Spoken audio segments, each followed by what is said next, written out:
Mi chiamo Gietta Salmeri, sono una tessitrice e qua ci troviamo nel mio laboratorio in via Alessandro Paternostro 87 a Palermo.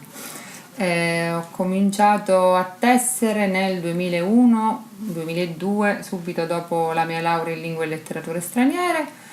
e da allora in realtà non ho più smesso. Ho cominciato da autodidatta, così per curiosità, ho cominciato a vedere su internet. Così, in realtà studiavo per la tesi e su internet mi sono resa conto invece che c'era molta gente che tesseva. Ho scoperto l'esistenza di un coordinamento tessitori e quindi poi per la mia laurea mi hanno regalato dei soldi e mi sono comprato il telaio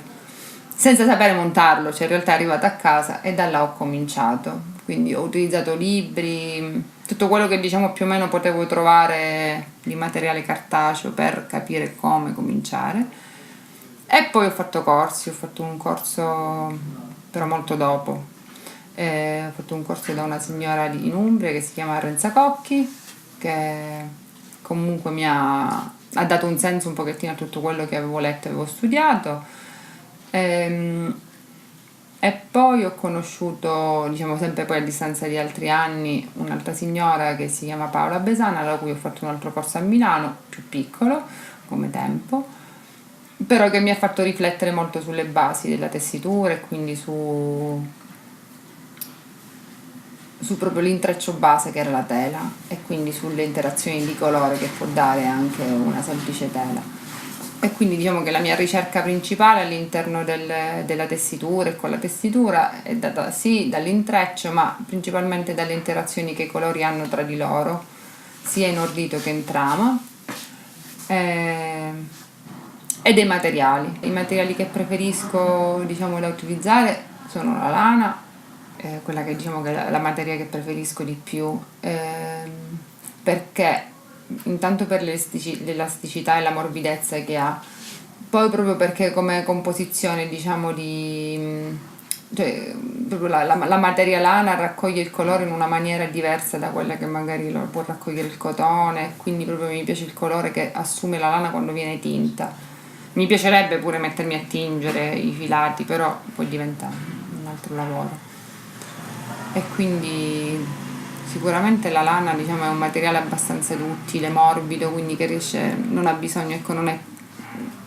diciamo, e poi il calore che ti restituisce quando ce l'hai addosso, diciamo, è diverso, cioè il cotone è proprio freddo. Certo, poi mi rendo conto che poi magari ecco, non può essere sempre utilizzata la lana, si può utilizzare anche il lino, è divertente, però è un po' troppo fibroso. L'associazione, diciamo, una delle attività principali diciamo, su cui si basa sono i corsi, e quindi io faccio corsi di tessitura a tutte le persone che vogliono essere interessate, diciamo, alla tessitura. Logicamente il pubblico che maggiormente, diciamo, richiede questo tipo di corsi è un pubblico femminile che però varia l'età, cioè varia dai 20 anni perché appunto ha bisogno di provare a investire, a provare a fare qualche cosa di nuovo, anche studenti dell'accademia che magari vogliono sperimentare tecniche nuove di espressione, o donne magari invece già in pensione che invece vogliono trovare un hobby da poter fare anche a casa, perché non è che per forza una deve avere un telaio grande per tessere, ci sono tanti telai da tavolo che poi possono essere anche, diciamo, ecco, non necessitano uno spazio, diciamo, ecco, grande, è ampio. Allora, per quanto dico la tessitura, sicuramente ecco, oggi come oggi ha un impatto diverso da quello che aveva prima. Cioè prima la tessitura era un'operazione che veniva fatta proprio conviviale, cioè dove tutte le donne di un paese nel periodo in cui si tesseva si stava insieme, ognuna aveva un pezzo del telaio e magari si montava il telaio insieme, c'era l'orditrice che veniva a ordire e ordiva tutti i telai del paese, cioè quindi era proprio un'attività, diciamo, della comunità, perché era un bene, cioè ecco, una donna veniva scelta se sapeva tessere sì o no, cioè la madre dello sposo, dice il P3, andava a casa della moglie, cioè della futura moglie, e se la donna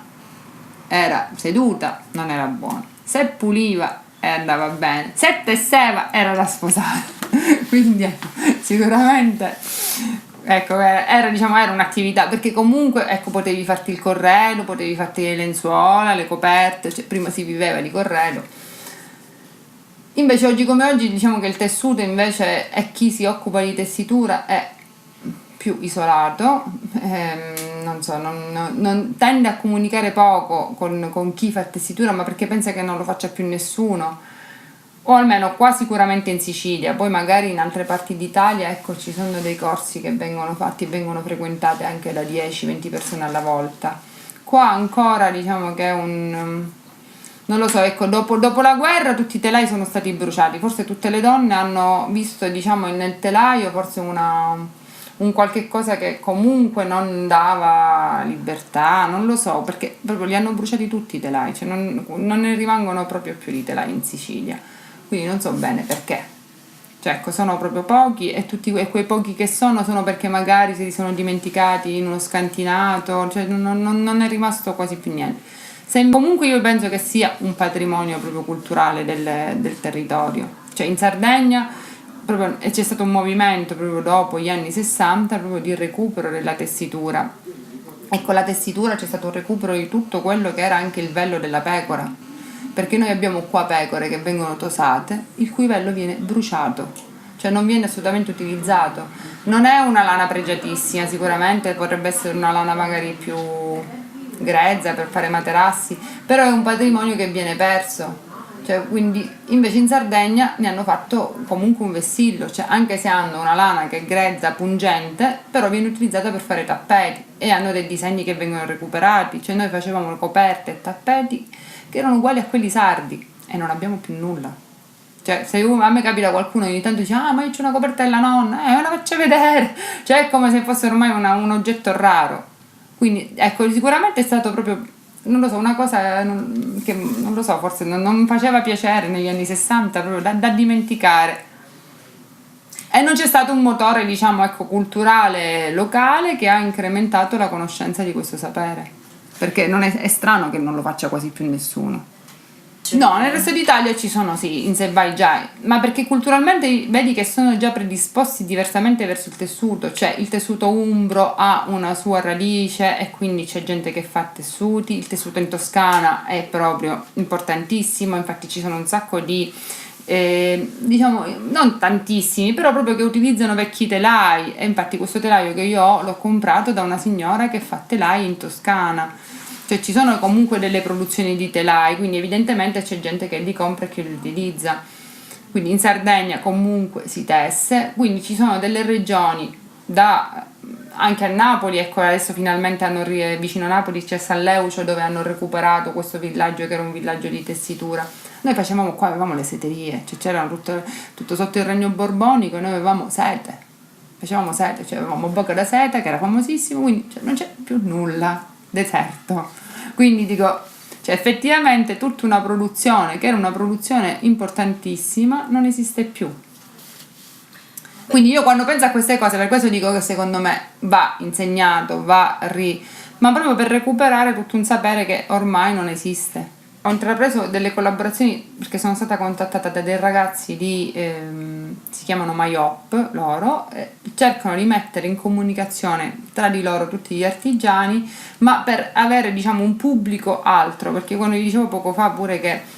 ecco, il pubblico deve essere anche educato al tessuto, cioè io vedo che per esempio tra gli stranieri che si fermano e che entrano interessati a quello che faccio sicuramente ci sono olandesi, belgi, norvegesi, cioè comunque soprattutto olandesi e Paesi Bassi hanno proprio una cultura del tessuto, quindi che proprio si fermano e apprezzano, comprano. Quindi ecco, cioè, quando una popolazione viene educata comunque a un oggetto sia fatto a mano sia che può essere anche in questo caso proprio il tessuto, cioè lo vedi perché proprio si fermano. Cioè nel senso che sono abituati comunque a vedere un materiale e quindi magari ecco, cosa che invece magari io vedo tanta gente magari locale che passa dritto, cioè non lo so, è come se, cioè magari si fermano a guardare il telaio perché dicono il telaio, ma come che pazza, cioè quanti pazza che mi sento quando ma dice, ma che ci guarda questa? Me ne sento tanti. E quindi questi ragazzi che poi alla fine vogliono fare questo portale diciamo che abbia un pubblico che non sia soltanto locale, ma soprattutto abbia un pubblico che possono essere giapponesi, stranieri, di ogni genere, quindi che sappiano apprezzare un fatto a mano. Quindi mi hanno messo in collaborazione, vuoi o con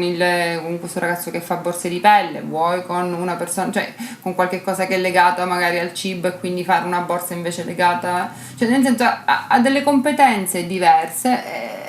in maniera tale di creare, diciamo, delle collaborazioni e possa venire un prodotto magari che non sia soltanto un prodotto frutto della mia mente, ma che sia il frutto sia di una mia